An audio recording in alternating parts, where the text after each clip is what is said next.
రహస్యముగా ఆయన 3.5 సంవత్సరాలు ప్రార్థించాడు. But in the Mount of Carmel he prayed 3.5 minutes publicly.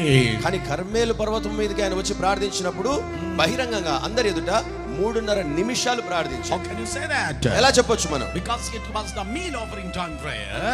ఏలియా ప్రార్థించినప్పుడు సాయంకాలపు నైవేద్య బలి అర్పించేటువంటి సమయం అట అది. According to Jewish tradition, it is a prayer of 3.5 minutes. యూదుల ఆచార ప్రకారముగా ఆ సాయంకాలపు నైవేద్యం అర్పించేటువంటి ఆ ప్రార్థన 3.5 నిమిషాలు పడుతుందట. It's so beautiful. 3.5 years secret prayer. ఏలియా 3.5 సంవత్సరాలు రహస్యమందు ప్రార్థించాడు. 3.5 minutes of public prayer. 3.5 నిమిషాలు బహిరంగ ప్రార్థన చేశాడు. And the fire fell down. అప్పుడు అగ్ని దిగి వచ్చింది. ఏలియా ప్రార్థన పరుడన్న సంగతి తెలిసింది. In the name of Jesus, యేసు నామములో your reward is about to manifest. మీ ప్రతిఫలము మీకు దక్కబోతోంది. మీరు రహస్యమందు ఉపవాసముతో ప్రార్థిస్తున్నారా?